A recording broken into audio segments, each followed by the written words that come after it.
गरीब मजदूर और लालची साधु बाबा। चंदानगर नाम के गांव में एक साधु बाबा गले में रुद्राक्ष की माला, एक गठरी और हाथ में कमंडल लिए आता है। वो एक मिठाई वाले की दुकान के सामने आता है। दुकान का मालिक मंगल मिठाई से मक्खियाँ हटा रहा था। बेटा, साधु पर कृपा कर, कुछ दान कर, तेरा मंगल हो जाएगा मंगल, और दुकान भी अच्छी चलने लगेगी। नमस्कार साधु बाबा, आप कहाँ से आए हो और कहाँ जा रहे हो? वैसे आपको कैसे पता चला मेरा नाम?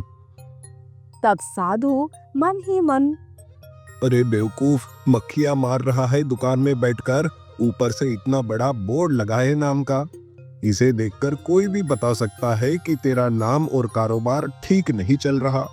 साधु ऐसे सोचकर मुस्कुराते हुए कहते हैं, बेटा, हम तो साधु लोग हैं, सिद्धि प्राप्त है मुझे। आज यहाँ तो कल वहाँ, लोगों की भलाई करते हुए घूमता हूँ। बेटा, बस भगवान का नाम जपते जा, देखना तेरा कारोबार कैसे गति पकड़ेगा। ये मेरा आशीर्वाद है। मंगल साधु को मिठाई देता है। फिर वो साधु बाबा एक अच्छे और बड़े अमीर घर आता है। भिक्षाम देहि, इस साधु को भूख लगी है, खाने को दे दो माई। घर के अंदर से रुक्मिणी नाम की एक औरत बाहर आती है। उसकी कोई संतान नहीं थी। उसके गले में और हाथ में सोने के गहने थे। वो साधु बाबा को भोजन देती है। तुम्हारा कल्याण हो बेटी। ऐसा कहकर वो साधु जंगल की ओर चल पड़ता है। जंगल जाते हुए एक मोती नाम का कुत्ता उसे देखकर भौंकने लगा। लगता है इस कुत्ते ने मुझे पहचान लिया है। ज्यादा देर यहाँ रहा तो काट लेगा मुझे। चलो भागो रे यहाँ से। साधु मोती से डरकर भागते हुए जंगल में चला जाता है। बड़े से बरगद के पेड़ के नीचे बैठ जाता है। इस गांव में अमीर और बेवकूफ लोग हैं।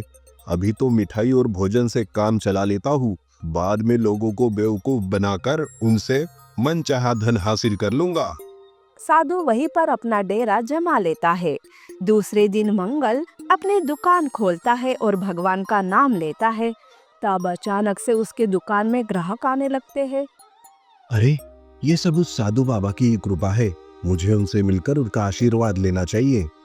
मंगल साधु बाबा को ढूंढते हुए जंगल आता है। उसे लगता है ये सब कुछ साधु बाबा की ही कृपा है। साधु मंगल को आते देख आंखें बंद करके साधना करने का नाटक करता है। साधु के पास आकर मंगल, बाबा बाबा बाबा की जय हो।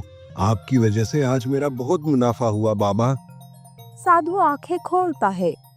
बेटा, ये सब भगवान की दया है। वैसे दान में कुछ लाया भी है या फिर खाली हाथ आया?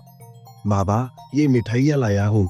मंगल साधु बाबा के सामने मिठाई रख देता है। वैसे मिठाई देखकर साधु इतना खुश नहीं होता। बेटा, तुम्हें ये बात पूरे गांव में फैलानी होगी ताकि लोग मुझ तक आए और मैं उनका कल्याण कर सकूं। मंगल पूरे गांव में साधु बाबा की बात फैला देता है। वो गांव वालों से, अरे, जो जंगल में साधु बाबा आए हैं ना, वो बहुत ही ज्ञानी हैं। वो सबका कल्याण करते हैं। इसलिए बाबा के पास दान लेकर जाओ, तुम सबकी मनोकामना पूरी हो जाएगी। इस बात से लोग भी साधु बाबा के पास आने लगते हैं। इस तरह से साधु बाबा का लोगों को उल्लू बनाने का कारोबार अच्छे से चलने लगता है। ऐसे में एक दिन बबलू नाम का लड़का दूसरे गांव से अपनी बहन सीता के साथ जंगल के रास्ते से आते रहता है। सीता, चंदानगर बहुत बड़ा है और वहाँ पर काम की कोई कमी नहीं है, इसलिए वहाँ हमारा गुजारा हो जाएगा। पर भैया, हम अनजान गांव में कहाँ रहेंगे? कैसे सब ठीक हो जाएगा भैया? तू चिंता मत कर, सब ठीक हो जाएगा। वो आगे बढ़ रहे थे कि वो उस बरगद के पेड़ के पास आ जाते हैं। तब साधु बोल रहा था, इस गांव के लोग मूर्ख हैं। मेरी असलियत सबके सामने आने से पहले मुझे सबसे धन इकट्ठा करके यहाँ से रफू चक्कर हो जाना चाहिए। सीता बबलू से कहती है, भैया, ये सब क्या है? यहाँ तो ये साधु बाबा गांव वालों को लूटने का सोच रहा है। कैसा साधु बाबा सीता? ये तो भोंदू बाबा है। पर अभी चुप रहना, अगर अभी किसी को कुछ कहने जाएंगे तो कोई भी हमारा विश्वास नहीं करेगा। चलो अब गांव चलते हैं। जैसे ही मौका मिलेगा वैसे ही इस साधु का भांडा फोड़ देंगे। बबलू और सीता गांव आते हैं। उन्हें उसी रुक्मिणी के घर में काम मिलता है। उसी घर में खाना खाना, रहना और काम भी करना। अब धीरे धीरे साधु बाबा लोगों से पैसे ऐंठने लगता है। साधु मंगल की दुकान आता है। मंगल उसे खुशी से मिठाई देता है। तब साधु कहता है, अरे तेरी मिठाइयाँ तेरे पास रख, मुझे दान देना ही है तो पैसे दो। बहुत कल्याण कर दिया तेरा, अब मेरा तो कर।